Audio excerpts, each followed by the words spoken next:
What's up? This is EJ Stewart. What if I dropped 40 days, 40 nights? One, you can't do it. All you are your words. If there's anything you learned about me, I'm going to keep it 100 with you. Every morning, every night for 40 days. Going to be a long 40 days this year. My skill shot will hold for your city for 40 days, 40 nights. Rest in peace to all my ops. For 40 days. If I can do that, then everything will be okay. You're the guy who can't finish a sandwich. You think you can go 40 days? This isn't normal! Oh, you're wrong, brother. I'm gonna go the distance. Let's go!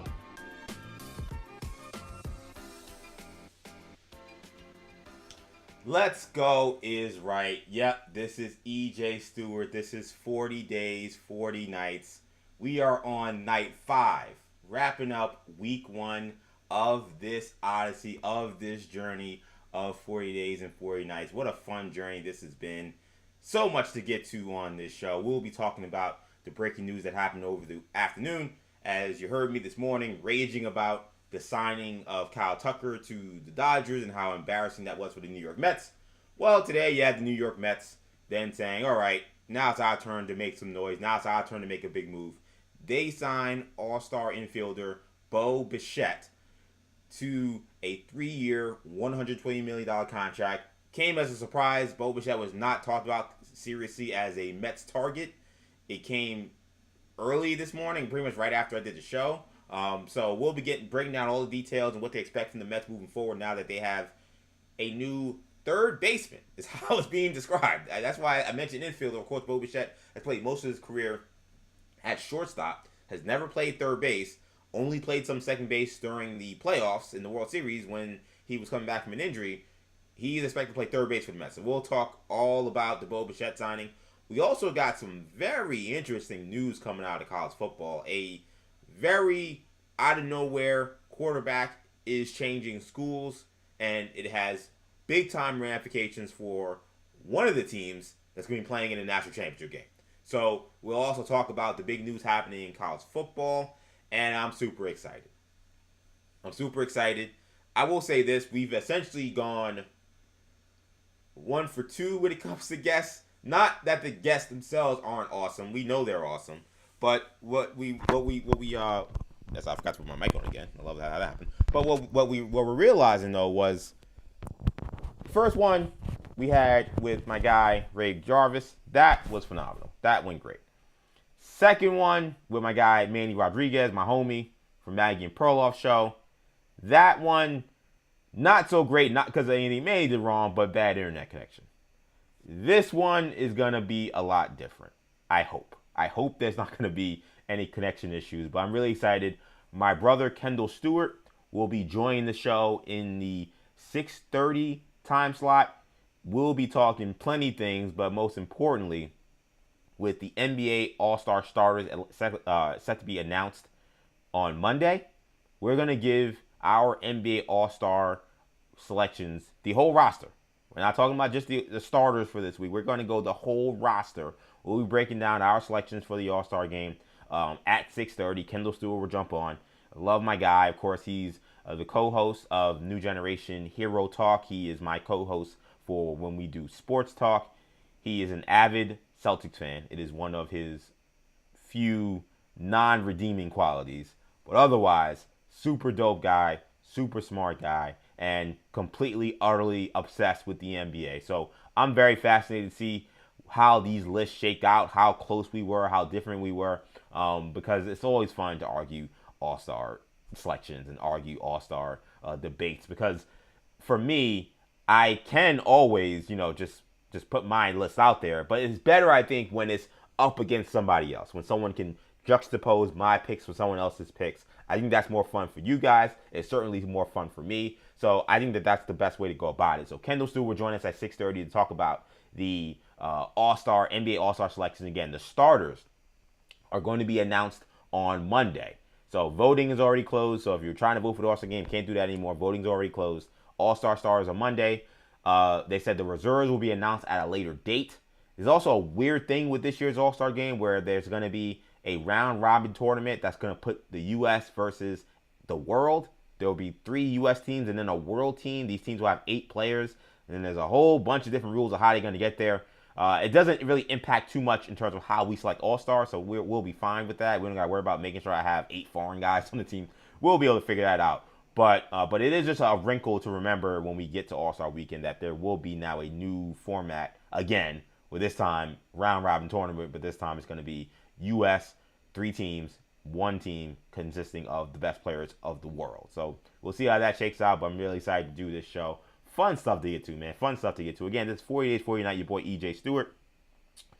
We broadcast every weekday, 8 a.m., 6 p.m., streaming live on YouTube, New Generation Media. If you're watching on YouTube, be sure to give us a like. Be sure to comment in the video. I definitely we'll be reading your comments throughout the evening, so you want to give your thoughts on the stuff we're talking about. You want to just say what's up. You want to just ask a random question. Get in the comment section on YouTube. I'm answering all questions. I'm ducking no smoke, as I always say when I'm hosting on WFAN. So appreciate you guys checking us out on YouTube. New Generation Media is where you'll find us on YouTube. Make sure you subscribe, like, and all do the 9. Also, we're streaming live on X. So shout out to the folks watching us on my X account. EJ_Stewart is where you'll find me on X. That's where I'm streaming this live as well. You can also obviously follow our channel's X account, New Generation Pod. Not streaming live from there, but that is our channel, New Generation Pod. And also be sure to hit me up on Instagram, where we are also broadcasting live on Instagram Live. Action EJ is where you'll find me there. So plenty again of stuff to get to. I'm really excited about this show. And let's get it rolling, man. I do want to get to this huge news, shocking news, but I think good news. I think it's good news. I know it's been mostly celebrated. There's some people who are kind of trying to throw cold water on it. I also noticed that those folks tend to root for the team that's up there in the Bronx, for those that are trying to pour water on this. But the Mets recovered from the Kyle Tucker fiasco, in which we had been waiting for Kyle Tucker to announce where he was going to go with the 3-team race.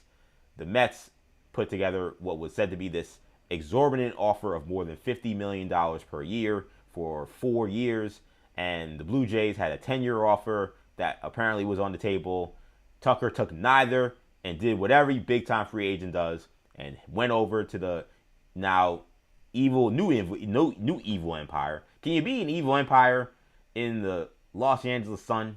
Can you be an evil empire on the beach? Can you be an evil empire on the hills of Malibu? I don't know. But the Los Angeles Dodgers, no question, are this generation's evil empire, and they made the massive pickup of picking up the number 1 free agent in this class, Kyle Tucker. Mets rebound. They signed Bo Bichette, again, pretty much out of nowhere. 3 years, $120+ million on this agreement, and I love it. I think that this is an absolute awesome pivot for the New York Mets, and there's no denying, there's no sugarcoating it. It was a little bit of a reeling session after what happened with, I thought, Steve Cohen embarrassing himself and embarrassing the organization and embarrassing the fans yet again by picking up his phone and tweeting some nonsense, only to then watch the Dodgers take away another player that he thought he was going to get. It was an embarrassing moment.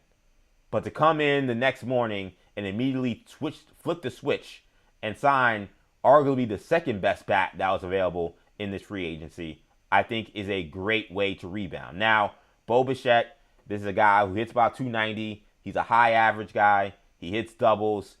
He's not a super power guy, but he can obviously hit for power. He's a stud. He's a multiple-time All-Star. Bo Bichette's always...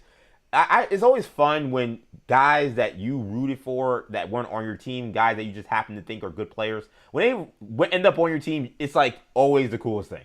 So Bo Bichette has been one of my favorite players in Major League Baseball pretty much since he came up from the minor leagues. When it was him, and you had obviously Vlad Jr., and then Kevin Biggio, who didn't quite become the guy that they thought he could be. But to me, I kept calling them legacy, like in WWE when you had Cody Rhodes and Ted DiBiase Jr. and Randy Orton, the 3, multiple generation stars, and they were all together in a faction. To me, this was Toronto's legacy, where they had the 3 multi-generational stars coming up at the same time. Obviously, Bichette and Vladimir Guerrero becoming stars. So I've enjoyed watching Toronto Blue Jay baseball, though they have spurned me in terms of me trying to pick them to win more than they were able to until this past year. And I've always been a fan of Bichette. So seeing him now become a New York Met, I am excited. I am thrilled. Now, it does not come without some complication. Okay, so number one, just the terms of the deal. 3-year deal. There are going to be multiple opt-outs in this deal. So he can opt out after year 1. He can also opt out after year 2. He also has a no trade clause. So there's the kind of the structural aspect of this that is a little complicated, because obviously if he's on a 1-year deal, this could end up becoming kind of a rental. The number he signed for is so high.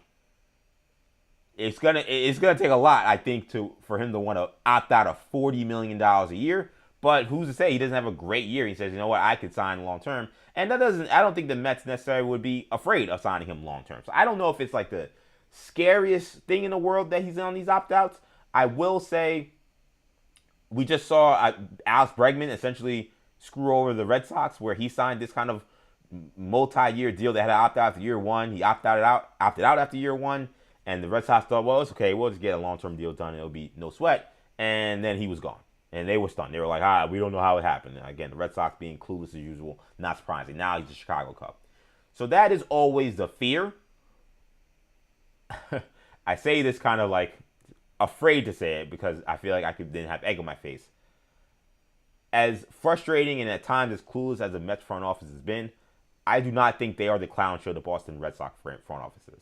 I think that situation, again, I think they should be playing circus music on a 365-day loop in the Boston Red Sox front office in terms of how they've operated pretty much since they lost Mookie Betts, except the one trade they made for Gary Crochet. That was the only time we said, oh, okay, let's turn off the music for a day. We did something that was actually smart. Everything else they've done, play that clown music on a loop 24 hours a day, 7 days a week, 365 days a year. The Mets, they certainly have deserved that clown music from time to time. I don't think they've been that clownish. So I'm going to have the cautious assumption that they know that if they have to sign him to a long-term deal after this season, if he plays extremely well, they will do that. I also, again, feel like he may just be totally fine with just playing these 3 years for $40 million a year. That's a ton of freaking money. So I think from that standpoint, it is a complication to think about. Again, he has this no trade clause, short-term deal, so I don't think it's the hugest thing in the world. But if the Mets are in a situation where their things fall apart in a way we don't want to foresee, but if their things look really bad and you're thinking, well, this should be a team that could be a team that want to sell the trade deadline, that's not going to happen with Bichette. He ain't going nowhere. So those are some of the complications in terms of the actual contract. No, none of those things would have precluded me from signing the deal. I think the Mets did the right thing to still offer this, but those are some of the other complications. Then there's a flip side of his actual fit on the team, which from a lineup standpoint, forget about his position, this is a awesome fit. Love it from the lineup standpoint. You could put him multiple spots. I think you could, if you want to still lead off Lindor and Soto at 2, you could hit him 3. If you want to put him in front of Soto so he can get fastballs and get great pitches, you could put him ahead of Soto. He, in theory, could also lead off if you wanted to. You could do a lot of things with Bichette because he's such a high average guy and he can hit for power. So, and I think he's going to be going to a lineup where, because there's a nuclear weapon in there with Juan Soto, in theory should make other guys a lot better. I know it did not happen as much last season. I think it will happen for Bichette. So I think he's going to come into arguably a better lineup than he's been playing with the Toronto Blue Jays. But then there's the defensive side, which is a bit of a complication. And I will say, and shout out to my guy, I believe this was Rami Lavi from WFAN, who's produced my shows before. He's a guy who produces. He does everything. He produces. He's does the digital work. He's hosted at times. He is a jack of all trades. He's a good dude. Shout out to my guy Rami.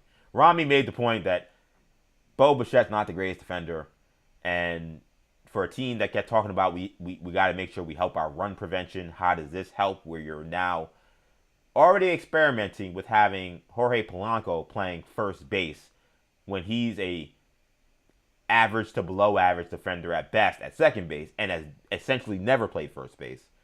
Now you're taking Bichette, who I would say is probably an average shortstop, and now putting him at third base. Where is the run prevention part of this?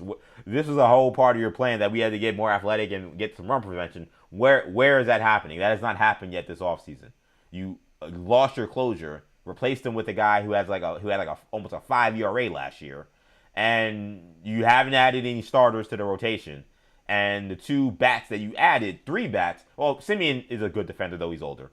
But 2 of the 3 bats that you added to this team are not plus defenders. You could argue they're minuses, but they're definitely not pluses. So where's the run prevention coming in? Fair point. Also, what does this mean for Brett Baty? Brett Baty, by all accounts, and part of the reasons why the Mets were not in on Alex Bregman was because Brett Baty was expected to be the everyday third baseman. That he has shown enough with what he did last season that he deserved the opportunity to get first base, stay at first base, and that was it. That was why they traded for Marcus Semien, in part. A lot of different reasons why. They obviously wanted to get rid of Nimmo's contract, but part of it also was we bring in Marcus Semien. Now it ends the whole dancing Baty back and forth between second and third. Marcus Semien, you're the second baseman. Baty, you're the third baseman. Vientos and Mauricio, probably pack your bags. That's what we all assumed, and I think for most Mets fans, of all the things that people were pissed off about, I think that was one of the few things people were okay with. They're like, okay, Baty's third base. You know, I know it took him a long time to come along, and after what we saw from Vientos the prior year and then him becoming a pumpkin last year, I think always in the back of your head you're wondering, was last year kind of a fluke? But considering Baty has been one of their prized prospects for a long time, and he was expected to be a franchise third baseman as he was coming up, you start to say, okay, maybe last year was essentially him becoming the player that he was supposed to be. It took more time. It took a whole different regime coming in to fix whatever the issues he had were. And now he deserves that spot. Well, now there's a guy making $40 million playing the position he was supposed to play. So the initial wording again, Bichette supposed to play third base. The way Heyman described the thing with Baty, and forgive me if other people have chimed in on this since, but the way he described it was Brett Baty is going to play all around the diamond, including some third, and then it kind of left that blank. He's going to play the third base and other positions, which is very vague. Bo Bichette has dealt with some injuries. Dealt with some injuries last year. He's a guy that can get nicked up. Are we going to be in a position where the Mets just love the versatility of their infielders, and will this give them an opportunity to DH Lindor more, DH Bichette more? Baty can DH, obviously Polanco, who they already said is going to DH some. Will Baty potentially play some first base? We've always also had the theory of maybe he'll be the guy going out to the outfield. We keep saying, who's going to play left field? Who's going to play left field? Maybe it's Brett Baty. They did not say anything about outfield today, to be clear. But the vagueness of it can't help but make me wonder if Baty may end up being the chip that's used to get a real ace. I'm not talking about some of these mid guys. I've been a fan of Joe Ryan. I ain't talking to Joe Ryan. I'm talking about using him and some of your top prospects to get like a Tarek Skubal or someone at that ilk to be the frontline number one starter for this team. That was where my mind went when I saw the Bichette move and thought about Baty's future. Because Baty, I think, I don't know if Lindor is untouchable, but I would assume he's untouchable. We know Juan Soto is untouchable. I think Baty would have been the number 3 guy in terms of the 3 guys that I could not see the Mets trading unless they were going to get some crazy haul or obviously some superstar type player. Otherwise, I couldn't imagine they were going to trade Baty. He's too cheap and he was too good last year. But this, now that Bichette is going to be playing third base, kind of makes him expendable. So I wonder that, and I think it's something they should explore. Now, shout out to my guy Ray. He was on obviously 40 Days, 40 Nights. He was on night 3 talking about the J. Cole album. He's a big Mets fan. He made a great point on X as well, where he said the idea of trading Baty when Bichette is on essentially a year-to-year situation is a scary proposition for third base. That is also true. But that is also why Vientos could also just still be on the team. Like, we all kept assuming that Mark Vientos was going to be the guy that was going to be shipped out of here because it seemed like Baty had took his spot. Well, maybe Mark Vientos is that, he obviously can't play second, but maybe he's that versatile guy where he's playing first, third, and DHing. And maybe he's the guy that's spelling Bo Bichette. And then, again, Beatty is the guy that's getting out of there. I'm very fascinated about the future of Brett Beatty. Again, I'm not sure how much has been said today, if there's any word coming out about what his future is. But I will not be stunned if Brett Beatty gets traded. I do think the Mets, regardless of whether Beatty's involved, this signing, I think, means I would probably forget about Framber Valdez or signing a pitcher in free agency. I think this now means the money that you spent was spent for Bichette as your free agent signing, your big free agent signing. Now anything else is going to happen is going to become something with a trade. So I think if you're looking for a frontline starter, I think you're talking, again, you want to talk top of the moon, Tarik Skubal. You want to say, okay, we're in the stars, Freddie Peralta, and then maybe a little below that, Sandy Alcantara. That is, I think, where the next step is for the New York Mets. Another option that's going to be thrown out there as well, which I think also could make sense, is the Mets could decide, you know what, let's use Beatty in like a one-off move, in a one-for-one, and let's see if we can get our outfielder. Let's see if we can get our Jarren Duran. Or let's see if we can get, like a Byron Buxton if we add maybe a piece or two to that.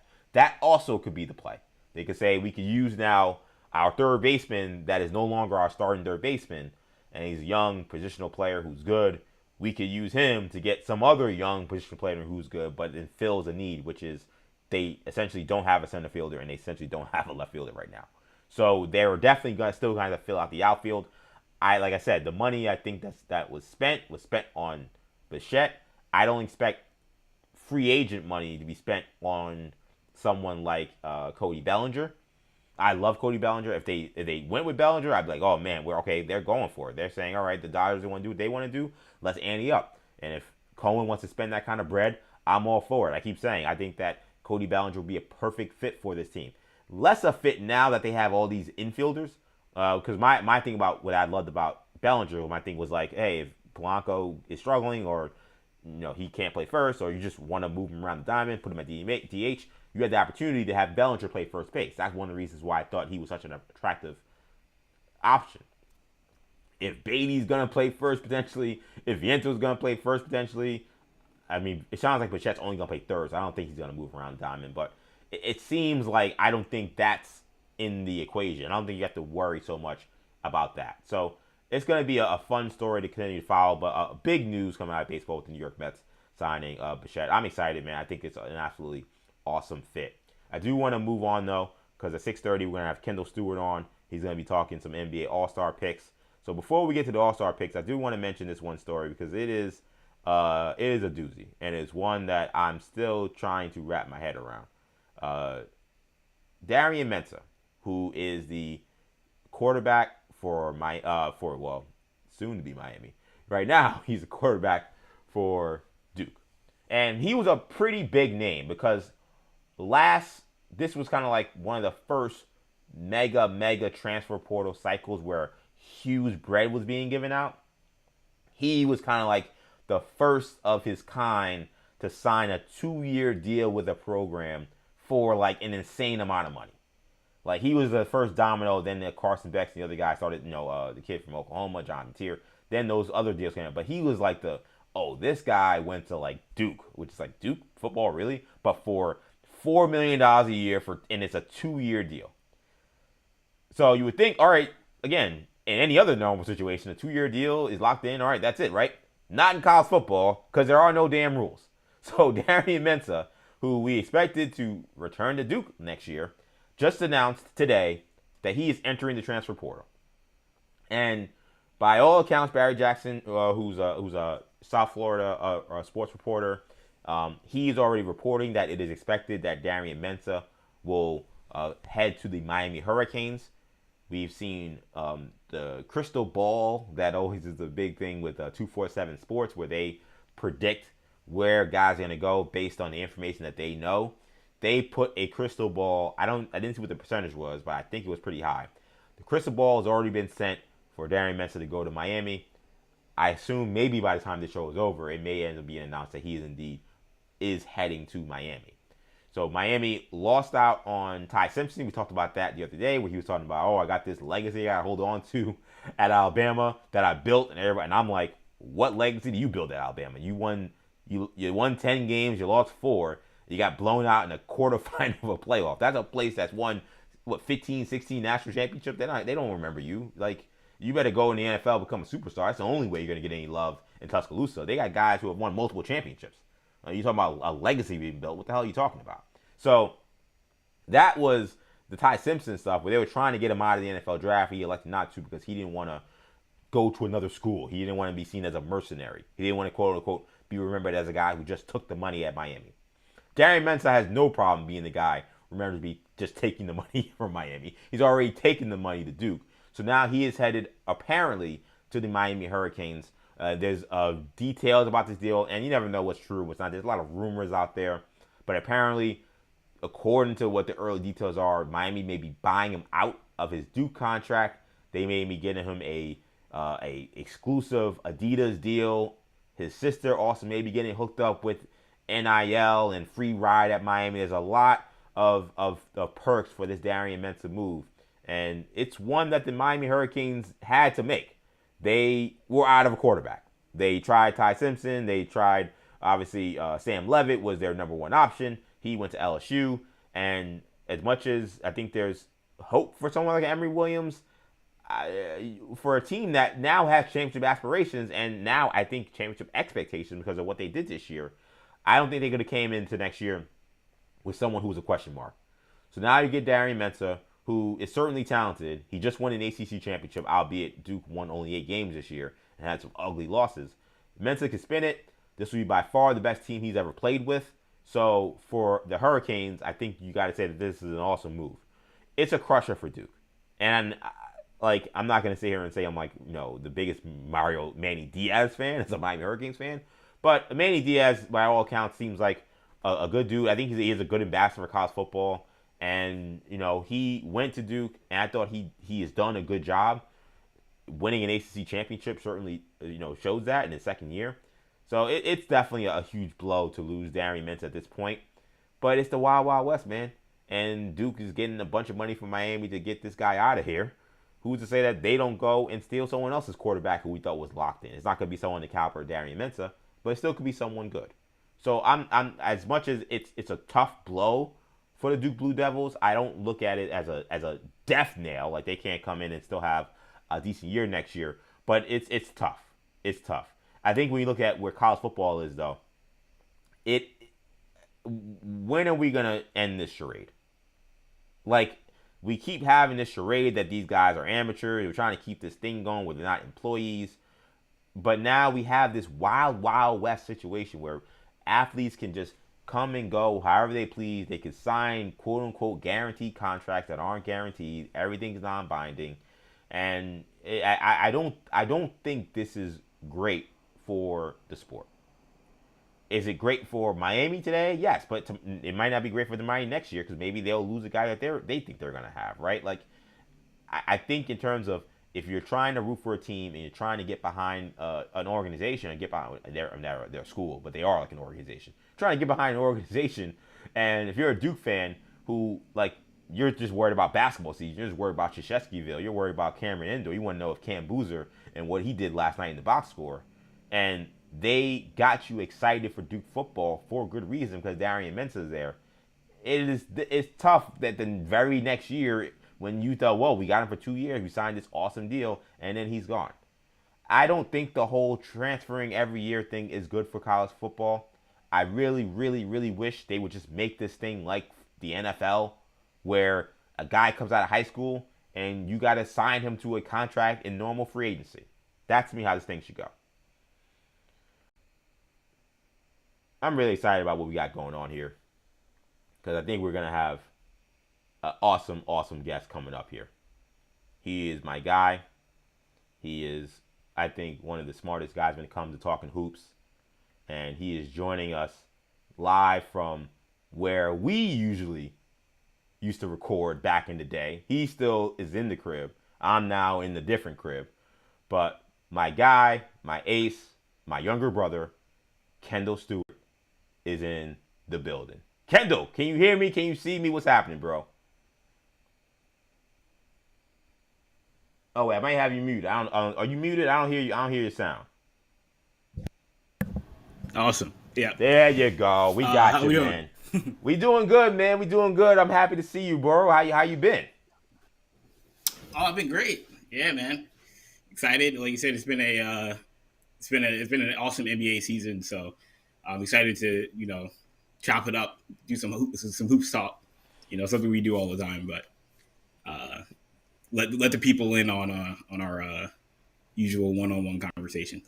Yeah, that's what's up, man. Because again, like I know I've been talking about the podcast we normally do on New Generation, a podcast network. Again, it's not obviously this is for a lot of folks first getting introduced to what New Generation Media is. Has been through this 40 days and 40 nights venture to start the new year. But we do other shows. I've mentioned a bunch. Kendall is a co-host of Imperial Broadcast, which is our Star Wars podcast that he does with our brother Shamari Stewart. He also is a co-host on Hero Talk, which is our Marvel DC podcast with myself, him, and again our brother Shamari Stewart. And we have been a little bit behind. We haven't got after it in a while. But prior to all the stuff I was doing, Maggie and Perloff, we did sports talk every week, where we would do a sports podcast talking all things sports. So this is right up Kendall's alley, be able to come in and talk hoops, and we'll get some other fun stuff as well. So I'm really excited. I'm really happy to have you on, man. I think this is going to be a big thrill. And like I said before, I brought Kendall on because I really wanted to talk about the NBA All-Star situation. So NBA All-Star weekend is actually it's coming up. I think people kind of don't realize how close we are to this thing. The All-Star starters are going to be announced on Monday, which means All-Star starters on Monday. Now we got to see what's going to happen when it comes to who gets selected. We'll then have reserves at a later date. They didn't announce the date yet. A little odd, but there's a lot of weird things going on with this year's All-Star game. They're kind of throwing it together, it feels like. So I thought, considering the starters are going to be dropped, let's get our list out there now. Let's get ahead of the curve. Shout out to Tim Bontemps on ESPN. I saw he got his list out. I saw Bill Simmons in a podcast where he was going to put his list out of All-Stars. So I figured, why not my guy Kendall, myself, we get on here and we give our NBA All-Star selections. Does that sound good to you? Awesome. Let's go. Let's get it, man. So, all right. So we're going to start. I'm going to start with my Eastern Conference All-Stars. And this is a weird list. Like, when I was making this list, I was like, wow, these are some weird names. But I feel confident about the names I picked. So here is my list. So here's what I went with. So for the starters, I'm going with Jalen Brunson, of course. I got Tyrese Maxey. I got Jaylen Brown. I got Giannis Antetokounmpo. And then I have Cade Cunningham. Those are my starters. For my backups, I went Donovan Mitchell, Jalen Johnson, Jalen Duren, Scotty Barnes, Brandon Ingram, Norman Powell, and Karl Anthony Towns. That was the starters that I went with. It was tough on the last pick for me. We're both given honorable mentions. The 3 honorable mentions I went with Franz Wagner and Paolo. I had trouble figuring out what to do with the Magic. The Magic are a solid playoff team. They've had a pretty good season, but Franz has missed a lot of games. Paolo hasn't missed quite as many, but he's been very disappointing this year. And then the other guy I had was Josh Giddey, who I think we kind of don't, like, the Bulls are hovering around 500. Josh Giddey is almost averaging a triple-double. He was the other guy that I almost put on there, but Karl Anthony Towns, and I know I'm a Knicks fan, so maybe it sounds biased, he actually reluctantly was my last pick. He's averaging 20 and 10. I believe he's tied for the most in double-doubles. I felt like I couldn't leave him off, considering those were the other options. So that was my Eastern Conference All-Stars. Kendall, I want to hear what you went with your Eastern Conference All-Stars. Alrighty. So I had the same starting lineup as EJ, Cade, Jaylen Brown, Giannis, Jalen Brunson, and Tyrese Maxey. I think that was a pretty easy call. I think he could have debated. I think Donovan Mitchell is clearly the odd man out here. I think if we did this a month ago, I think Jaylen Brown might be on the reserves and Donovan Mitchell might be a starter. But Brown came on really strong late, and so it's going to be hard. I think hard pressed to leave him off. And And on the reserves, I think we have, I guess, maybe just one difference. Donovan Mitchell, Jalen Johnson, Jalen Duren, Scotty Barnes, Karl Anthony Towns, Norman Powell, and I threw Michael Porter Jr. on there. Honorable mentions, I've got Josh Giddey as well. I threw Pascal Siakam's name. I threw Derek White's name on there, and Desmond Bain. Okay. So no Brandon Ingram on my list. Yeah. So, and I knew, and here's the thing. I feel like I'm going to be one of the few folks that have 2 Toronto Raptors. Yes. And I totally understand that. I think most are going to go with Scotty because of the two-way impact. I just feel like when I've watched the Raptors play, Scotty's impact is obvious, which is why he would have been the first pick for me, and he was when I listed them. But when I watched him play, Brandon Ingram, I think, is the guy that really makes the difference for that team. Last year, when this was, Brandon Ingram coming in, and then he got hurt, so essentially it was just kind of a no man's land situation where it was RJ and Quickly, who was hurt also as well, and Scotty Barnes. That team was awful. They were one of the worst teams in the NBA. And they were also a bad watch. But what we kept hearing this offseason from people around the Raptors was, hey, judge us when we get Brandon Ingram healthy and he gets to actually play with this group, because we feel like he is the missing piece. He is the offensive engine. He is the guy that can create his own shot. He is the guy that when defenses get tough and things get tough, he can bail us out of games. He could be a closer. And he's done it. He's done his job. Is he a great defender? No. Does he have all the issues? Yes. But in terms of the Raptors being a good team from last year being a terrible team, the difference is, to me, I think the difference is Brandon Ingram. So that was why I went with Brandon Ingram. You went with Michael Porter Jr., who was not part of my honorable mentions. He would have been kind of next best of the rest in the honorable next mentions. Next tier, yeah. His shooting numbers are undeniable. He's a looter in a riot. His team, Kendall, is garbage. And he's playing extremely well. But I am someone, when it comes to All-Star games, that I want to reward guys who are playing on good teams. And I'll be saying this, though, real quick.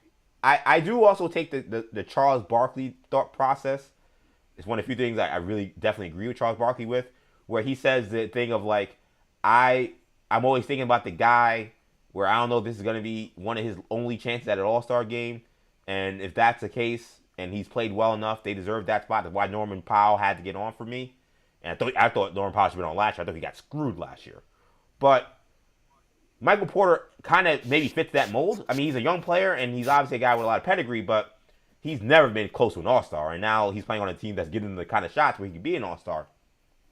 So that kind of weighed on me a little bit when I thought about his game. But, I mean, your team is horrendous. Bradley Beal, he had a season where he led the league in scoring and didn't make the All-Star game. Porter having a good year, but 26 points a game, that on a team that has 11 wins, that gets you in the All-Star game. I couldn't do it. What was the case for you for Michael Porter? Yeah, I mean, I think you hit the nail on the head. One, I mean, not to say it's a charity case, because obviously he's certainly earned it, but I think knowing that this is a guy that obviously has, obviously we've known he's had a lot of talent throughout his career, but hasn't necessarily had the opportunities, one either because of health or just the role he had to play in Denver. I don't think a lot of people knew that he had this other gear in his game. And look, it's I don't think it's as easy as maybe it may seem. When you're the NBA, when you're the first guy on the scouting report every night. Again, this was not something we knew necessarily he had in him. That he had to adjust from being the third, fourth guy who was just a spot up floor spacer in Denver playing next to Nikola Jokic and Jamal Murray to now, I mean, he's out there with 4 rookies a lot of the time, I mean, he's out there with Drake Powell. I watched, they played the New Orleans Pelicans the other night. He was out there with Drake Powell and Nolan Traore and Danny Wolf. And I'm like, and Noah Clowney, I think it was. And I was like, man, and they lost the game. So, like most of games. Yeah. But the fact that he's been as productive as he has been, It was a hard pick. Honestly, this was one of those where like, can I just pick 10 guys? Like, do we need 12 All-Stars in the Eastern Conference right now? Yeah. Or can we take some of these guys on the West that didn't make it, that have been playing like, out of their mind? We'll get to the West in a second. But yeah, I mean, in terms of the guys that I cut off the list, I mean, Ingram's a good call. His stats aren't as gaudy as maybe you'd hope, but like you said, his team's won a lot of games. Siakam's another guy that's been a looter in a riot, but I just think Porter's numbers are slightly better, and his team's slightly better as well. Siakam, real quick, Kendall was an interesting case for me too, because his numbers are awesome. He's on arguably the worst team in the NBA, but because we've seen him be a star on good teams, I took his numbers more seriously. So, like with Michael Porter Jr., this is the first opportunity he's had to ever do this, but he's on one of the worst teams in the NBA. So there is a concept of like how real are his numbers. With Siakam, I know his numbers are real. He could put up those numbers with Tyrese Halliburton there or not. He can put up those numbers when he was in Toronto.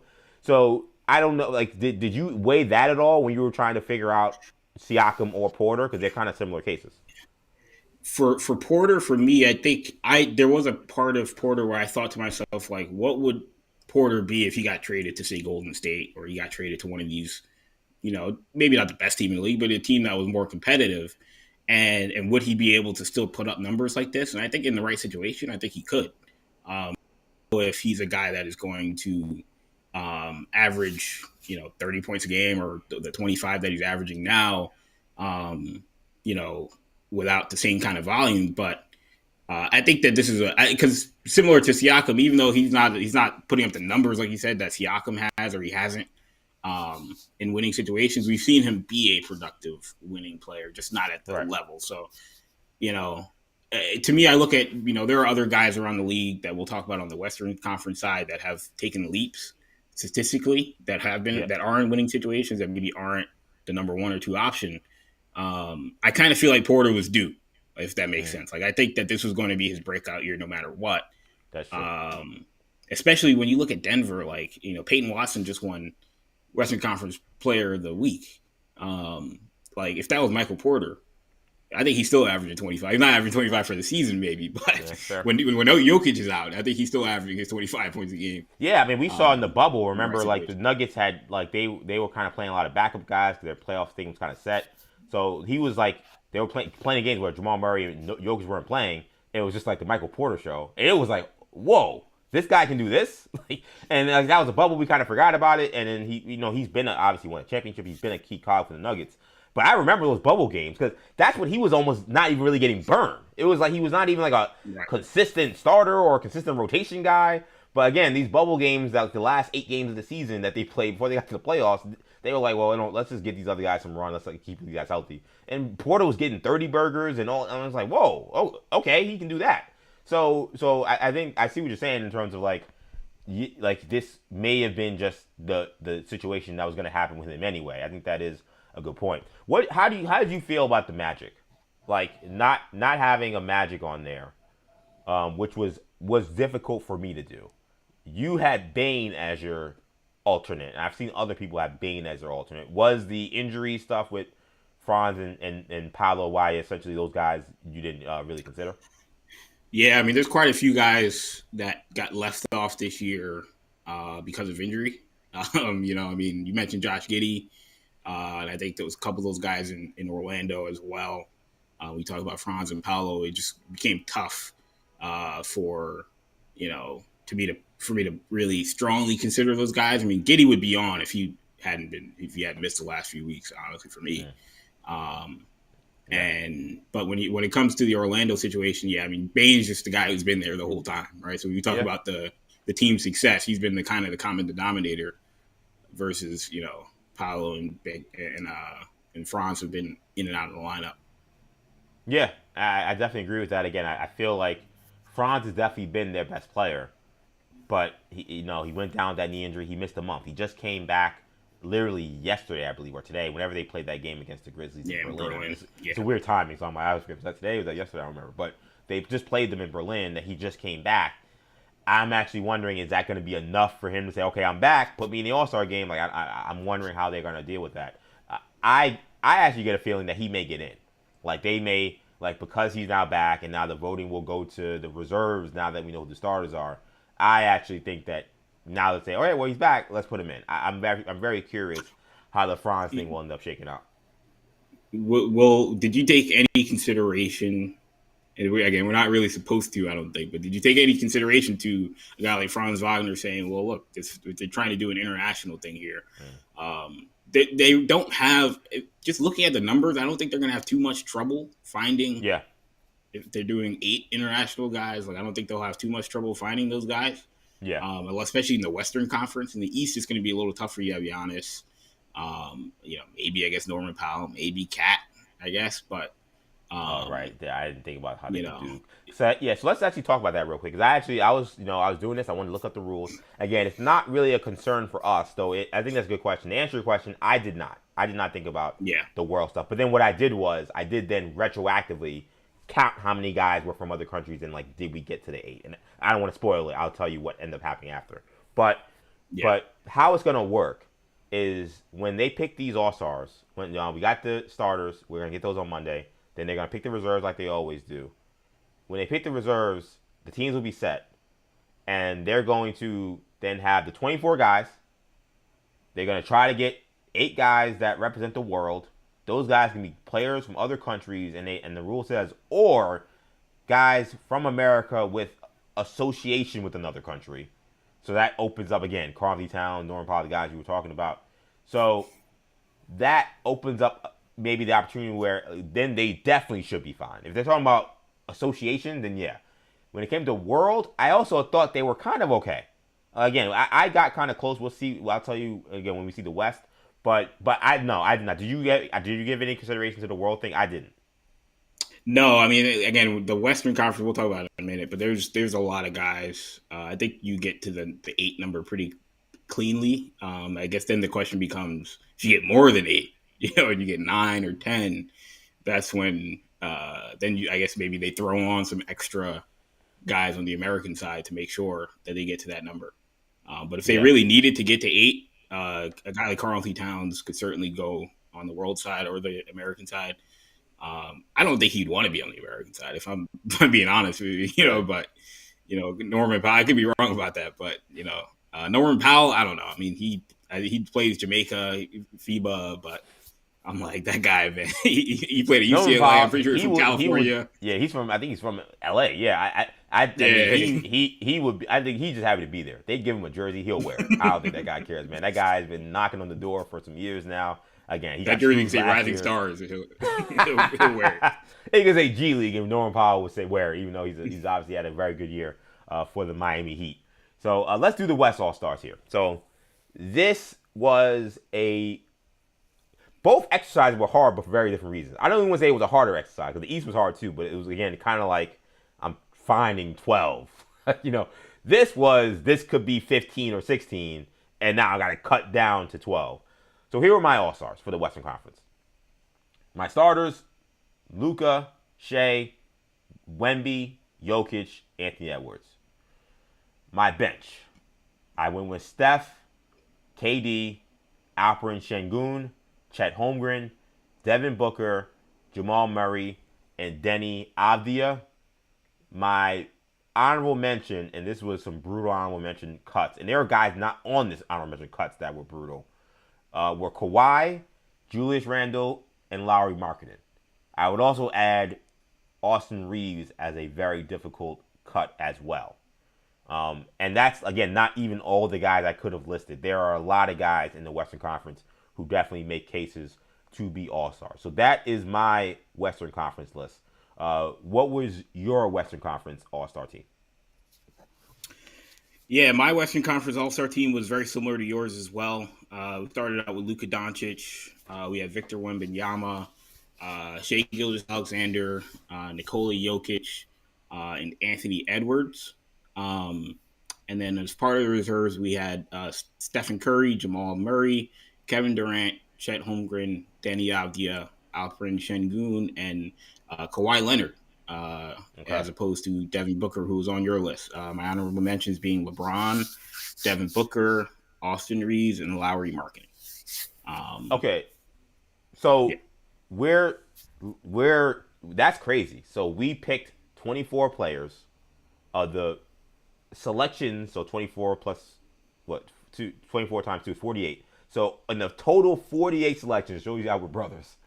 In the 48 selections, we've only had 2 different guys. And I did not see your list. You did not see my list prior to when we were making them. We just did it. And I sent you yours, you sent yours, and this was it.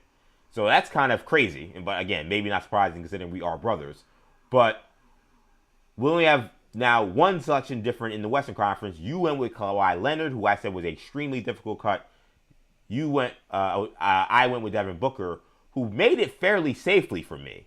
So the fact that he didn't make your list at all is actually pretty surprising. So what was the case for you? Let's make the case for Kawhi Leonard. Yeah, I mean, we talk about Kawhi Leonard. I mean, you want to talk about a guy that has come on late. We always talk about there are those guys who make the All-Star game push, late into January. This is the Damian Lillard, the classic Damian Lillard. The Damian Lillard. Damian Lillard. No, I'm struggling. I'm not having great. Let me score 60 and 45 and 50 in a couple games. And now, my averages are up. You got to put me in the All-Star game. I'm having a good. Now we're back at 500, and he'd make the All-Star game. I'm like, man, this guy was struggling for a month. And then Damian Lillard knew what time it was. You want to talk about Dame time. I think about between January 1st and January 15th was Dame time. He knew what numbers he had to put up to make sure he slid into that All-Star game late. Especially because the West was so competitive, especially at the guard spot during those years. But, Kawhi he's come on really strong as of late. You look at the totality of his numbers, he's averaging like 28 points a game. The Clippers have not been great. That's, putting it lightly, but they have played better basketball than they did, to start the season. And it's a tough cut. Like I said, I mean, Devin Booker is probably the next guy on the list for me. It was tough not putting Austin Reeves on the list. He's on it if he didn't have these injuries that he's dealt with for sure. Same with me. LeBron, started the season he was out for a long time and then started the season kind of shaky. He's come on really strong as of late, but he hasn't played enough games. Now, will the NBA throw him a bone? And if there's some sort of they need an extra reserve or something, maybe. I don't know if LeBron wants to be there, so I don't know if I really want him there at this point. But it is in Los Angeles, so that that's true. Would make me think he would want to. LeBron's very unpredictable. That would make me think he wants to be at this one. It's not at the. Right. It's not at the crypt. It's not at the crypt. And it might be the last one. I mean, let's be frank. It might be the last. Well, you say that, but I think he'll get the Dirk Nowitzki, Dwayne Wade treatment. You think he wants to? If in his last. Oh, you mean like he may retire? You're saying like this may be the last. Yeah, that's what I mean. Yeah, like I think he might go next year. Like, I agree. Next year. I think that is on the table. If the NBA knows that also may add in terms of a. If the commissioner has to make a decision on who the last person is. Or they may tell some coaches, yo, man, make sure you get LeBron in there. They know this is last year. Actually, I know it's obviously not a crypto.com arena, but it would make sense for LeBron's last All-Star game to be in Los Angeles. That would make sense for his story and for his whatever. I mean, you want to talk about... I promise you the NBA wants LeBron as the face of this All-Star game in Los Angeles and not Kawhi Leonard and Steve Ballmer. Definitely not. Definitely not. You're 100% right about that. Yeah, that's a good point. It just dawned on me something. I want to ask you this because I have no. LeBron obviously hasn't announced retirement. We don't know if he's going to retire for sure. But would it surprise you if he announced that this is his last year at All-Star Weekend? It wouldn't for me. Would it surprise me? It feels like it's trending so much in that direction. I'm not going to say I'm locking it in or anything, but the way the last month has been, a month and a half, really the last, the whole season has been, it just feels like, man. And if he makes that decision there, it kind of makes sense if you're talking about timing. Because he still gets a farewell tour on in the second half of the season if he does. Right. Yeah, because All-Star Weekend then becomes about him. Again, it's in Los Angeles. I have no idea where All-Star Game is next year, but it ain't going to be LA. It's not, and LA is not New York, and I it's want to not say in it's a Cleveland. Chase Center. If I'm not, I want to say it was a Chase Center. Really? In gold, it wasn't there last year. What was it last year? Maybe it was. I thought it was. I thought they Chase Center last year. I know because I wanted Boston to get it, and then they picked something that I was like, oh, yeah, you could be right then. I don't even remember where it was last year, but I would think, oh, what a way to make the weekend about LeBron James if I could then say, you know what? Yeah, this is the last. This is the last ride. Because I agree. I feel like that weird Phoenix. Okay, there you go. Yeah, Phoenix. I mean, whatever. Like could he do it there? Sure, but I don't think again it would be like the hugest thing for him to do it. In Phoenix to be his last All-Star game. LA is the glamour, the glitz, the parties, all the whole weekend. It would be just a LeBron James love fest. And I agree. I think these weird movements that have been happening with this random patch he's wearing, it's weird. It's weird to not do that. It's weird to do that this is your last year. Yes. It's weird to wear a patch celebrating 23 seasons because what are you going to wear a patch with celebrating 24 seasons? Like, what's the significance of 23 seasons? The significance will ever be whatever his last year is. That would be the most years ever played. So why is he commemorating 23 seasons? So the patch. Yeah, like the second, like it is his jersey number, but like the second he plays but still, a season, that jersey patch doesn't mean anything anymore. Right. Like, yeah, it's a jersey number, for but whatever. Trading, if it's for collectibles, like it loses a lot of value if you play the 24 season. Right. Yeah, which is the whole point of this thing because it's also supposed to be on top trading cards. And it's supposed to be like all these super rare things that are going to be like all these worth all this money. Again, what happens if you play the 24th season? Who gives a damn about 23rd patch? Then it looks more stupid.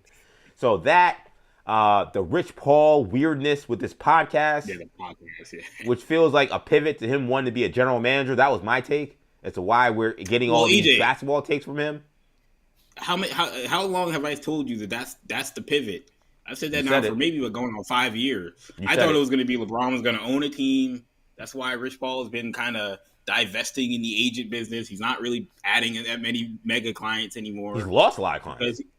He's losing clients left and right because he knows he's not going to be doing this that much longer. And he can then jump into running whatever LeBron's team is, probably as a part owner, Tom Brady type, basketball executive. That's my gut. Yeah.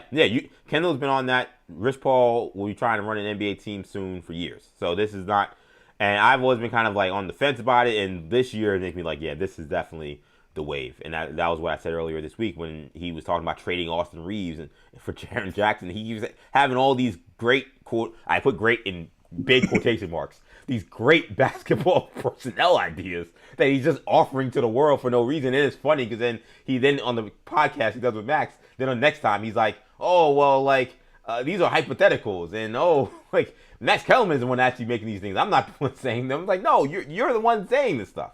Like, what are you talking about, bro? So yeah, I felt that this LeBron thing could be coming to an end soon. He made that weird comment after the last game, being like, they don't appreciate me. Maybe they'll appreciate me when I fade to black, quoting Jay-Z. I'm like, Jay-Z, of course, he said that during the Black album drop where it was his quote-unquote retirement from rap. I'm like, really? This is what we're doing here? So, so I think that's a fair point. So that gooses the All-Star race to get LeBron in there. That's possible. I didn't even give LeBron any consideration for this All-Star game. I just don't think he's played enough. I think he played terribly for too long for him to be picked. He has played well of late, I agree. But I thought, for me, he just didn't play well enough for long enough. And he wasn't playing long enough. So I thought there were too many guys playing too damn good to really give him too much consideration. What was your reasoning? So I went with Devin Booker. Let me explain the Devin Booker pick. So the Suns, I think, have been low-key one of the better stories of the season. Like, I think we kind of saw the trade for Kevin Durant, and I think a lot of people, I'm trying to remember this right. I think I kind of liked the trade for the Suns, and I was one of the few people who did. I thought that Dylan Brooks could help them. I don't love Jalen Green, but the Kevin Durant thing was not going to work out. Getting younger, not having to sign him to a long-term extension, those things made sense to me. And now maybe there's a podcast somewhere where I said something different, but I feel like that's how I felt about it. So I'm not that surprised they've been this good, But I think a lot of folks were very down on the Suns, and they've been able to keep it together in part because Devin Booker is doing something that we thought he could not do. They tried to have him play point guard years ago, and it was a disaster. Terrible decision. Now he's had to do it a lot more. Now Colin Gillespie's getting a lot of starts too, so he's kind of gotten to go back off the ball. But he had to start the year playing point guard until they felt comfortable with Colin Gillespie to start. And he's putting up Devin Booker numbers. It's not like they're super special and different than what he normally does, but he's averaging 26. He's averaging 6-7 assists. He's shooting 46, 47% from the field. He's hitting his three-point shots. Like, he's doing all the things Devin Booker would need to do on a team that a lot of folks, I think, were ready to cast off. A team that was one of the worst stories of the NBA last year. So I thought when it came to him versus Kawhi, I didn't really pit them against each other, but that's what we're doing today because that's the difference in our picks. Again, one of the best stories in the NBA versus one of the worst stories in the NBA. Kawhi is having a phenomenal season in terms of his individual play, but the team, the chaos, was I really going to reward him for that compared to some of these other guys? Like Devin Booker, again, I think it's been one of the great stories of this league. I couldn't do it. So that's why I included Devin Booker. Yeah, Devin Booker. To me, one of the guys that I had maybe closer to not making it was Durant. Honestly, he was a guy that I also was like, I'm not 100% sure about Durant. But the Rockets have been really good. I was kind of wondering, do I need two Rockets on this list? But I thought Durant's been awesome. Şengün's been great as well. It's kind of that was one of those where it's really hard to kind of parse between both of them and their impact, and so I just it's one of those where I just put both of them. But yeah, I mean, again, like you said, it was a tough honorable mention cut. I mean, Larry Markkinen was excellent. A guy I didn't even list that has come on late is Keontae George. I mean, Keontae George, in the East, great season. Keontae George in the East would have been a real consideration, but Definitely. in the West, it's like, yeah, his team's too bad. Like, he's the Michael Porter case in the West, but yeah, I mean, it's a really tough cut. I mean, was there any debates on the starting lineup side of it? Like, that's a good question. I found the starting lineups to be quite easy on both sides. Steph would have been the other guy in the West, and I agree with what you said earlier. Donovan Mitchell was the odd man out for the guy in the East. I think the East probably is more of a debate between, for me, I'm curious what you would say, because he was your odd man out. It probably would have been either Maxey or Mitchell, and Maxey's averaging 30. And for a team there where, like, you just don't know who's going to play on any given night, he's the consistent. And he has reached a level to his game that I think everyone realized that he is a no-joke star in this league at this point. Not a rising star, not a guy who's coming in his own. He is a problem now. So, considering, and I know they got trounced by Cleveland just a couple of days ago or yesterday, whenever that was. And maybe that was Donovan Mitchell kind of making a statement. He can get that starting spot. I don't know. But I do look at that team and what the Sixers have been. Again, another good story in this league. VJ Edgecombe, Embiid, after coming back looking shaky, has looked a lot better. Even Paul George has had a pulse. They've been playing some good basketball too, albeit that bad blowout they had to the Cavs this week at home.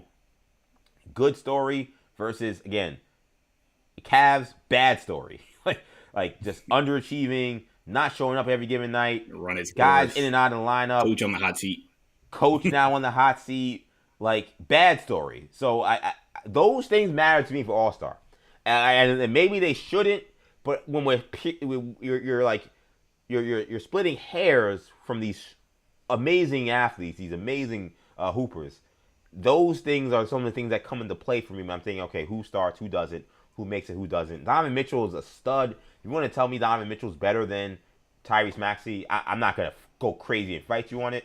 I just feel like this year Maxey has done more for his team in a positive light and pushed his team to a positive light than Donovan Mitchell has, where his team was sputtering for such a large part of the season. Yeah, no, I agree. And I kind of came to the same conclusion as well.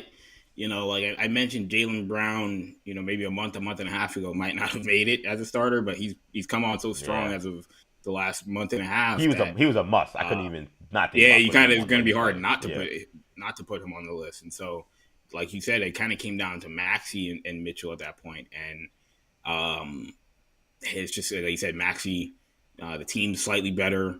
I don't think he has as much talent around him. Like you said, he's dealt with more turmoil in terms of roster availability. I mean, of course, Garland's out every 2 weeks as well. Yeah. But to deal with Embiid's obviously constant in and out of the lineup, as well as Paul George, and Maxey's running mate in many ways is a rookie in VJ Edgecombe. Like, to have that team as good as they've been, he's a top maybe 8 or 9 MVP candidate. Yeah, no question. And so on the question we talked about earlier, so I didn't count for yours, but I know for me, when I did my list in terms of like, all right, what is the dynamic for world versus USA?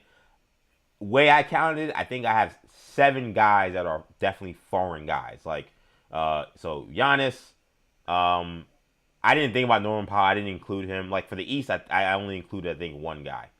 But the West ended up having a lot of guys. So for the West, so Giannis 1, Luka 2, Shea 3, Wemby 4, Jokic 5, Alperen Şengün 6, Denny Avdia 7. Oh, no, I have 8 because I forgot. So Jamal Murray. So I have 8. So I would hit the 8 with foreign-born guys, not Karl Towns or Norman Powell. Like, I would have had 8 foreign guys. So I'd be set. The rule in the NBA for this All-Star game is going to be if they don't get to the 8 number, then the commissioner is going to add whatever he's got to add. So they're going to just add 1 or 2 world guys, and then some of these teams are going to have more than 8 guys. They may have 9. The hope is that they all have 9, not 10 or whatever. But that's how they're going to do this thing this year. But I got to 8 guys. So that's fine. I guess I can just quickly, probably off my top of my head, do this for you too. So you would have Antetokounmpo 1. I don't see anyone else. Again, let's put aside Karl Towns and Powell for now. So 1 for the East again for you, and for the West, you'd have again Doncic 2, Shea 3, Jokic 4, Wemby 5, Murray 6, Avdia 7, Şengün 8. So you would have the 8 as well. So we'd be set. There would not need to be an additional world guy added, though. I'm kind of fascinated by that. Like, I kind of want it to happen just to be like some all-star replacement that's literally just there so they can fill out a roster. Like, yeah, like Franz Wagner, that was the Josh Giddey. One of these guys makes the team because they're like, well, we need to throw a world guy in here to get to the list. I kind of want that to happen now. So that was obviously the kind of the boogeyman concern of like doing a USA versus the world for years. Has been like, oh, we're gonna have a bunch of Rui Hachimura is gonna make it, right? Because we can't fill 12 guys. Obviously they did it this way in part because they're like, we don't want to have that concern. We know we have a solid, 6, 7, maybe 8 guys that will almost certainly make it. Again, if they did just a straight, maybe 10 or 12 even. Yeah, 12 on 12. I think they would have gotten pretty close. Like, there's guys that have been hurt that, like, again, Giddey, Franz Wagner, Markkanen's on the bubble. Yeah. Like, and then, of course, you talk about, again, Powell and Cat as guys who played internationally. Like, you can get to 12 pretty cleanly if like, you took, like, in terms of just all-star caliber guys. Yeah. Yeah. They definitely could. And I agree. I think times have changed. Like, I've seen And I think that's more. I think that'd be a better game personally. Like, I don't know if I need these three. I just want to see one game, a world team versus an American team, more than I want to see like 2 American teams, probably a young team and an old team split. Yeah. And then a third world team. I don't know if you have the same dynamic that I think they're looking for. I agree, man. I think when this was been floated around for years and years and years, it just always seemed ridiculous. Again, you were gonna have, again, like your Andres Nocioni's making it. It was gonna be like there's gonna be some guys in here. Hedo Turkoglu would be a 5-time All-Star. Hedo Turkoglu's gonna be an All-Star. Like, I know, and it worked in hockey, but hockey is so international that it was fine. You could do North America versus the world. You just couldn't do that at that time. you could argue the 5 or 6 best players in the NBA right now are all from different countries. And now there is a second tier of star guys who also are from different countries. Yeah, and maybe it's one thing. The way I would do this, because I think you're right, I think they should just do it 1 year off and off. 1 year East versus West, 1 year World versus USA. Now, how you vote and get guys on teams that's something they gotta figure out. I don't know how they would do that. Because are you gonna from the fan voting, you're gonna be like, all right, we're doing fan voting and like we're separating guys that are designated as world guys and guys that are designated for USA guys? Are you doing what you're doing now, where you're saying just pick the 24 guys and then we'll figure it out from there? And our guys that once we get to the top 12 Americans, you say, all right, you guys, like, you're all stars, but you're not playing. Like, let's say add some world guys. I don't know how you do it, but I think that's fair. I think that, again, like, I think East versus West, I think we could keep that in the mix, maybe. And you don't want to have years where it's going to be a situation where there are a lot of guys who should be in that aren't because they're American. But I think we're at the point now where we could definitely do a 12-on-12 USA versus World. And I guarantee you, just like with the 4 nations, that would get you a game. I don't think you're going to get you a game. BS nonsense that we get normally during these All-Star games that have become an absolute joke. Especially, if you do it, like you said, if you do it biannually, you get this, or every 2 years, I think you get it where it is, you could have it on off years in terms of the Olympics and the World Cup, or maybe on those years if you really wanted to. But on top of that, like, there's, as long as USA is at the top and they keep winning these Olympics and they keep winning these World Cups, I don't know if they won the last one, if I'm not mistaken. Yeah, but I think they lost as long as they keep winning, as long as they keep winning the Olympics, there's going to be a feeling from the rest of the world like we got to get our lick back, because especially because these guys have been holding on.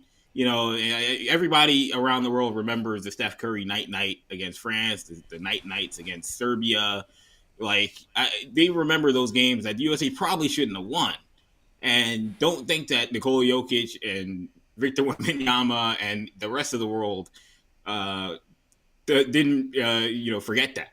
So, yeah, I mean, I think that, that would certainly be a very interesting game if that was something they could put together. Absolutely, man. Those are NBA All-Stars, man. Definitely, this was a fun exercise. I love doing this. We used to do this on the Sports Talk all the time, bringing it to 40 days and 40 nights. It's been fun.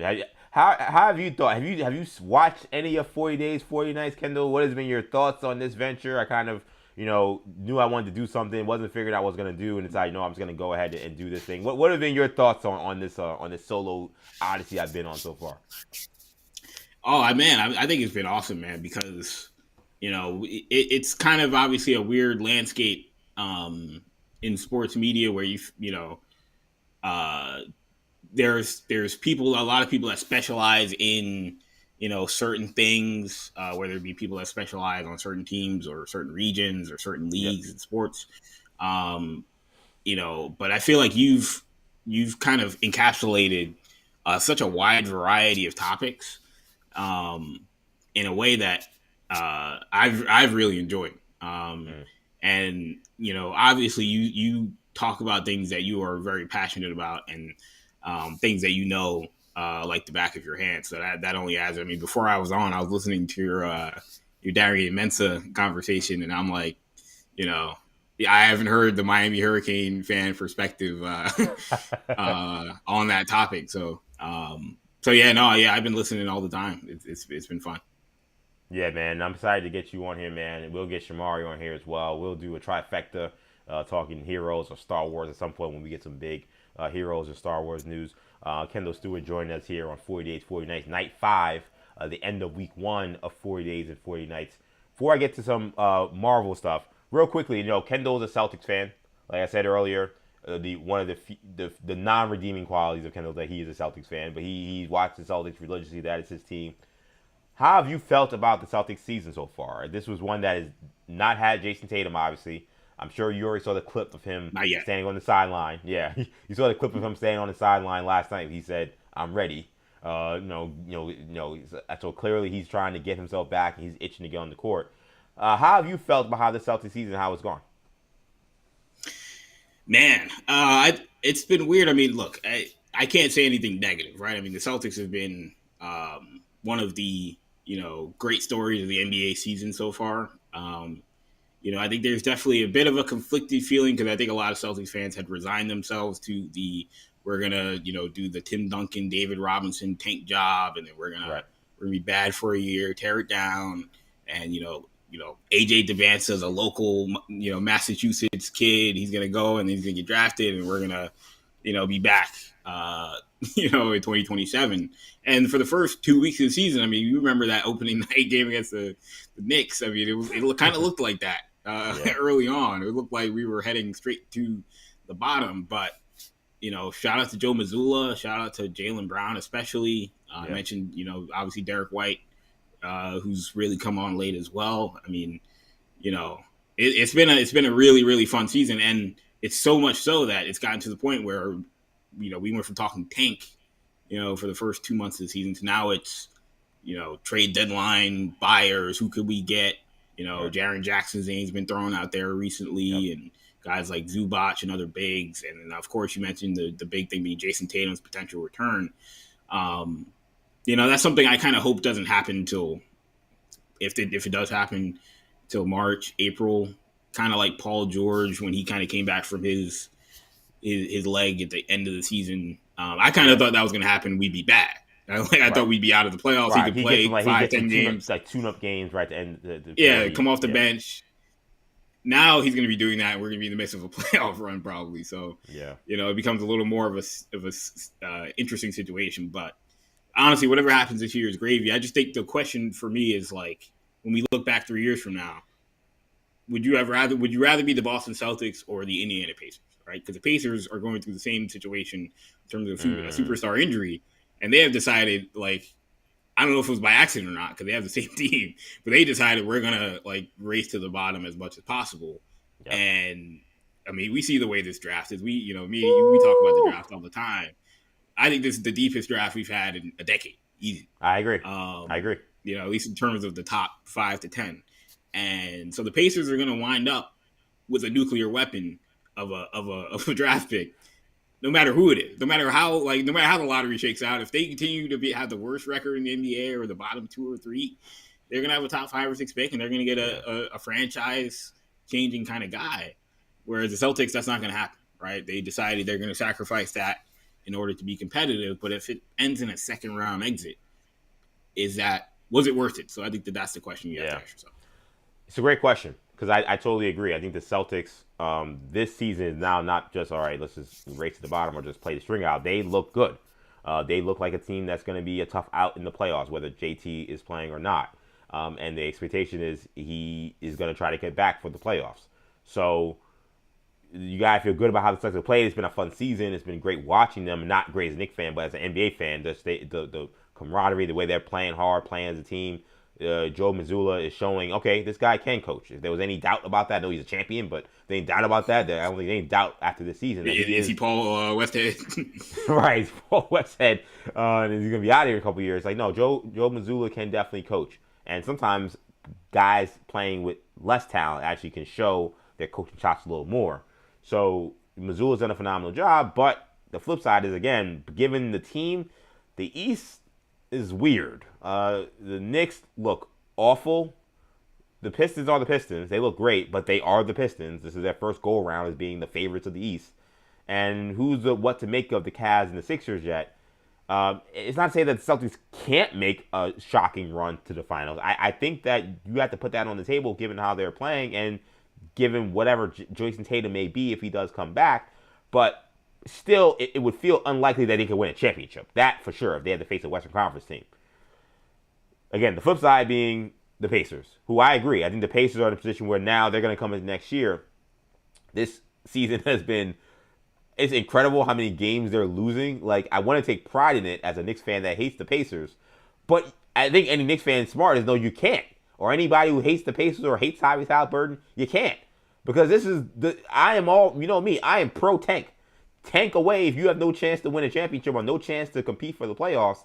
And in this draft, of all the drafts, with AJ Debonta, Darren Peterson, Caleb Wilson, Boozer, all these killers in this draft, And now the Pacers are in a position where they may be able to get one of those guys who in any other year, if it's not the number one pick, that in another year, those guys could be number one picks in other seasons. And they're going to have Tyrese Halliburton playing with them, one of the best point guards, one of the best distributors, a guy who makes everybody else better on his team. Now you're like the Pacers go from being one of the worst teams in the NBA this year to the favorites in the East next year. That is 100% on the table. So I think that is the interesting dichotomy with these two Achilles injuries in terms of what's happening with these teams. And then you had the third Achilles, which was the Bucks and Lillard, who decided to, waive him, and they're in the no man's land. They're the worst case scenario. They're the darkest timeline for what happens if your star gets injured and what to do. Do not do what the Bucks did. Do not cut the guy and give all the money to Miles Turner in hopes of trying to keep Giannis Antetokounmpo. So they're the darkest timeline. The Pacers may have the brightest timeline. The Celtics have a timeline that looks pretty good. Bucks double thumbs down like Giannis was doing to the fans for the timeline of what they did when their star player went down with an Achilles injury. Again, this is my guy, Kendall Stewart, my brother, rocking with me here on 40 Days, 40 Nights, Night 5 here. Before we get out of here, Kendall, we got to get some Marvel stuff. I got to get your thoughts on a few things. So one of the things that we saw this week was that Marvel is celebrating 1 billion views for the Avengers Endgame teasers. So you guys listen to Hero Talk. It's a Hero Talk podcast. Myself, Kendall Stewart, Shamari. We break down all the latest news happening in the Marvel world, in the DC world, in other world. We talk about Invincible. We talk about all different kinds of superhero stuff. All hero stuff goes on that podcast. And obviously, I've been doing hero stuff here on 40 Days and 40 Nights. So a big topic of conversation has been this decision. I put Endgame there. My bad. That shows you how crazy the graphic was. Endgame is actually Doomsday. Is the obviously the celebration there. But there has been all this conversation, and we've debated a ton about the marketing strategy that they went with to put out these teasers in these basically one at a time for 4 weeks over the course of Avatar's theatrical run, and then release them later, though they've been getting leaked ahead of time. Marvel has counted up now 1 billion views for Doomsday teasers. I have no reason to deny that it is 1 billion, but I'm not going to sit there and count and go to every YouTube account they have and say, all right, did you get to 1 billion? Let me see. I don't know. But they're saying they got to 1 billion, so I'm going to take them at their word. Is this in any way you feel like, because I've seen people make this the case, and I've seen the trades kind of celebrated in this way, is this in some ways a vindication for this strategy? Does this actually show that the anticipation and the expectation and the hype for Doomsday is still very high, and this strategy actually worked? Do I think the strategy has worked?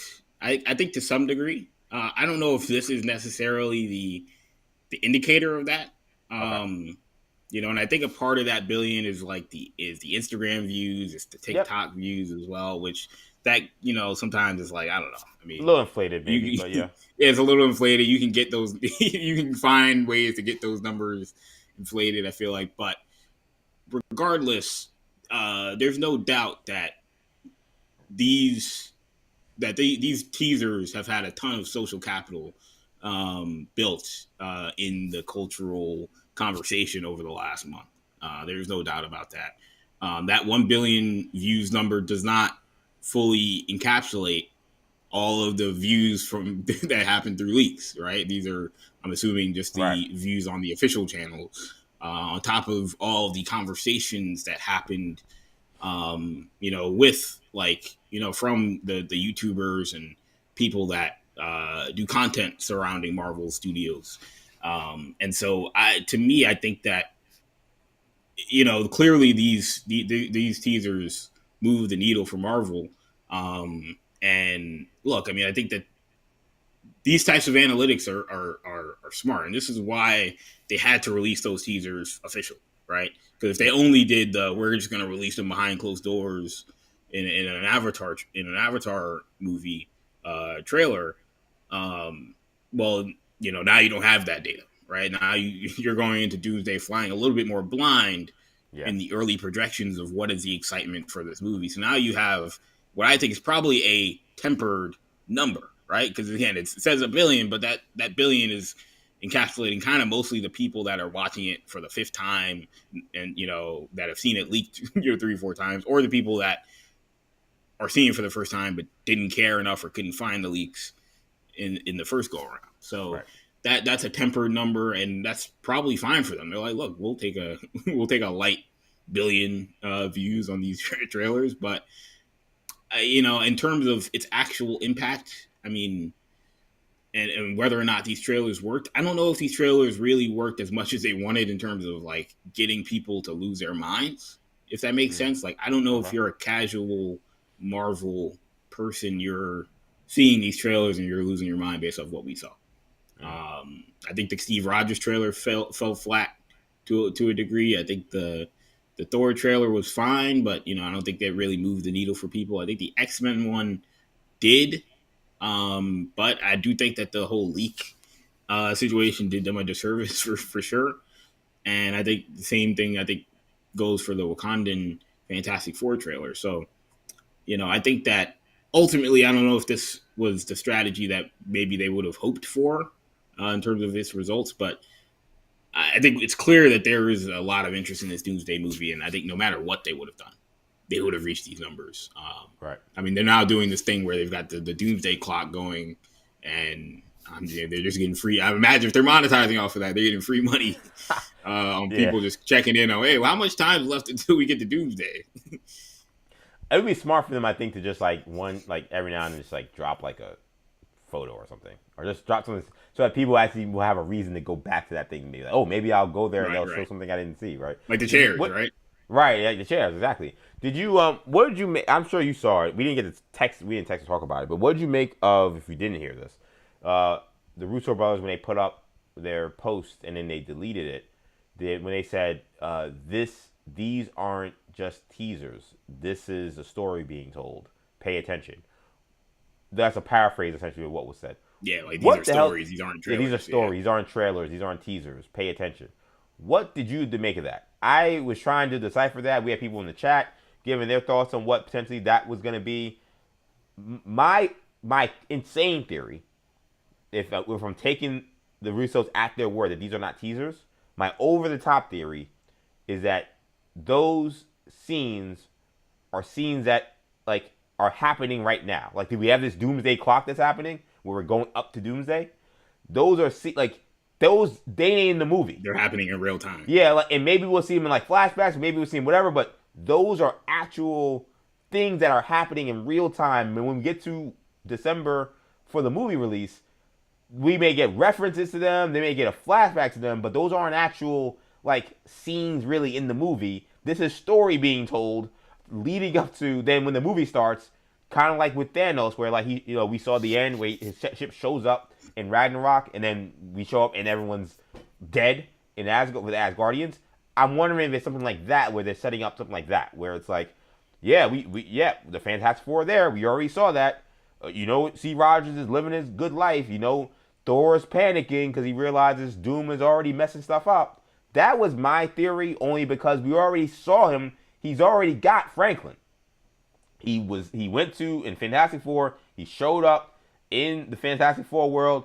He had Franklin. We don't know how that fight went, but then what we've seen is that the Fantastic Four ship is flying through space out of control. So I assume it didn't go well.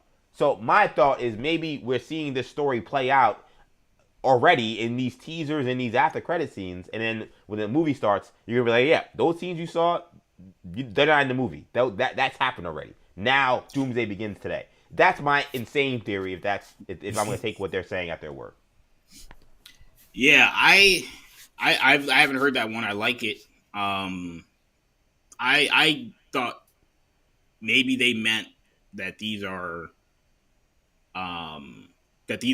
not scenes in the movie. Like kind of what you're saying, but they're not scenes in the movie, but that they are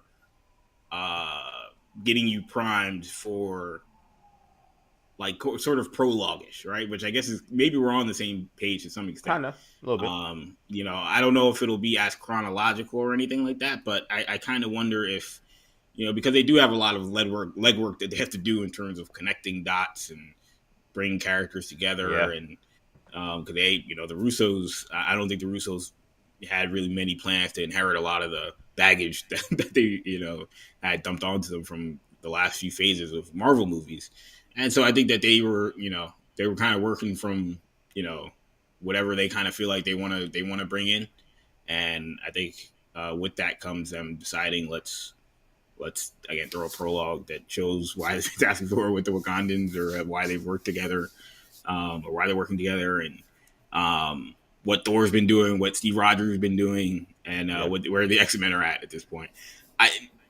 The X-Men one feels like a scene. Like, I don't know, like, that feels like something that, especially like the Cyclops, shooting, at the Cyclops nothing. is definitely Maybe a scene, probably. Yeah. that looks like that may be a scene in the movie, and I feel like the Wakandan one, like I could see that also being a scene in the movie. The Thor and the Steve Rogers ones, I kind of question, right? Yeah. Those could be as well, but they just felt weird. They were shot weird. They felt very out of place. It could have just been like these are very unconventional, teasers, but they are in the movie. But they didn't even necessarily feel like things that would make sense in a 3-hour movie anyway. Yeah. No, and for me, like, I definitely, I made the case that all four of them feel weird. Like, the two that you alluded to that you feel like definitely aren't scenes, I 100% agree. Those are the more weird ones. But I even think, like, that Charles dialogue and that Shuri dialogue, like, where would that be in a movie? Yeah, who are you talking to? Who are they talking to? In what context are they saying? Like, it's so exposition-y in a way that in monologue-y in a way that even for a Marvel movie feels weird. To have 4 of those scenes, I mean, I guess Steve Rogers wasn't talking much, but to have 3 of those scenes in a movie, like, I know the movie's probably gonna be long, it's probably gonna be 3 hours, but that feels like a long time for them to be just saying, I don't want to say saying nothing, but it kind of feels like they're saying nothing. Like, I'm like, all right, yeah, Doom is bad, we know that. We're gonna have, how many characters are going to be like, oh, Doom is bad, we're all going to die? Like, we're going to have that being said over and over and over again? That wasn't the case in Infinity War with Thanos. So, like, again, that's what made me feel like we're getting, like, little tidbits on what are the Wakandans thinking of how this is going down. What is Thor feeling about what's going down right now? What is all these, that's why I thought that's why that was happening. So that was where my head went with that, man. But man, this was fun, yo. This was fun. Kendall Stewart joining me here on 40 Days and 40 Nights. This is the first of the new generation crew joining me for a show. As we end week 1, of course, we do Hero Talk. You can catch all those episodes on Apple Podcasts, Spotify, SoundCloud, Stitcher, and TuneIn. You guys did a kick-ass kind of like year coming up, year review type episode for your last Imperial broadcast. So if you love Star Wars stuff, check out that podcast on the New Generation Podcast Network, Apple Podcasts, Spotify, SoundCloud, Stitcher, and TuneIn. Check them out there. Obviously, also Kendall, as you guys just heard, obviously co-host on Hero Talk. If you love this kind of conversation, this back and forth about what's going on in the superhero world, in the Star Wars world, you're going to want to check out that podcast that we do every week, because it is definitely a doozy. And, of course, Kendall knows the sports stuff. You guys have already seen that. Kendall, my man, I got to go, but awesome stuff. Thanks for joining me, man. Awesome. Anytime. That was awesome. Awesome stuff from my guy, Kendall Stewart, joining me here on 40 Days, 40 Nights. The week is up. The week is up. We did 40 Days, 40 Nights for 1 week. Again, I'm just doing this math. 5 times 9 is 40, I believe. So that means I got to do this for 8 more weeks. I hope you guys enjoying it, man. I felt like this was a different vibe, a different energy from a lot of the shows you normally see. I think even the challenge of what I'm doing, and I don't want to call it a challenge. This is all fun. But just like the task of what I'm doing or what I'm presenting, the content I'm presenting.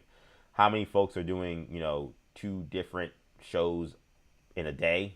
I can't think of too many. So that's another reason why I thought this was a cool venture. So it's been a lot of fun. We're going to have a lot more fun guests. We're going to have a lot more fun topics. Monday is going to be a huge show. Both the 6 o'clock version at night and the 8 a.m. version in the morning, because you're going to have NFL playoffs to recap. We'll probably have more MLB hot stove stuff to talk about.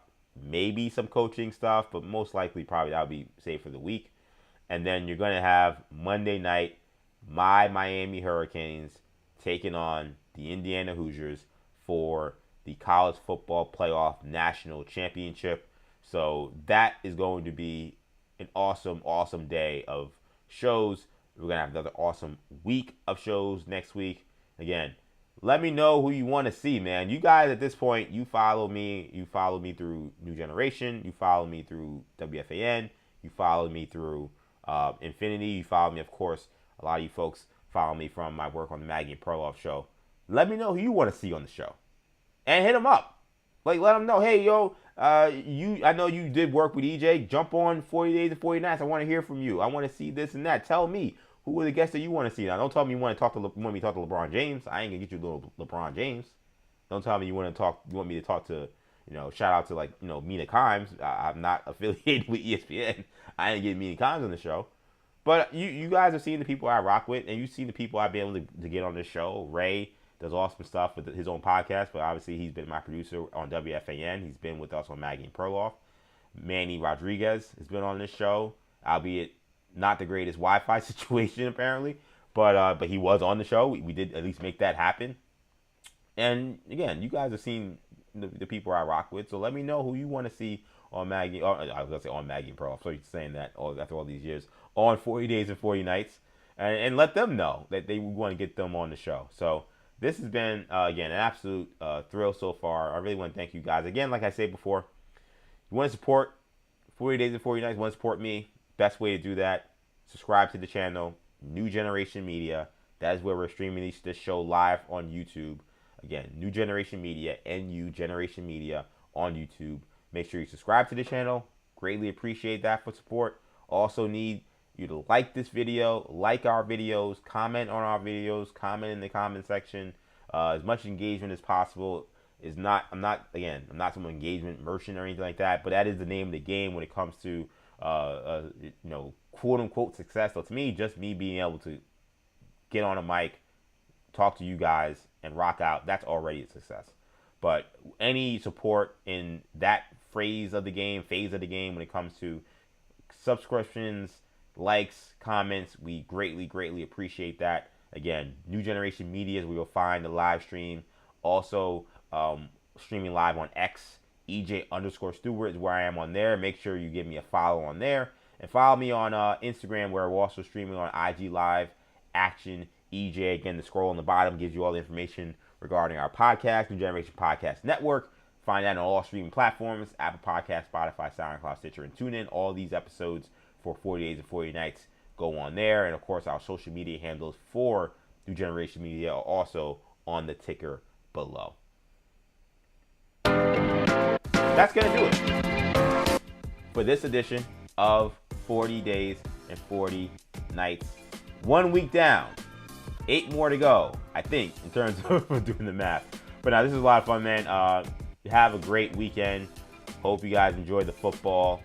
Let's hope that the Miami Hurricanes are ready by the time we get back on Monday to take on the Indiana Hoosiers. But if you're a Hoosiers fan, you root for your Hoosiers, all good here. Everybody welcome. But again, this has been a lot of fun, and more stuff coming your way soon. Thanks for rocking with me again. I'm EJ. Take it easy, guys.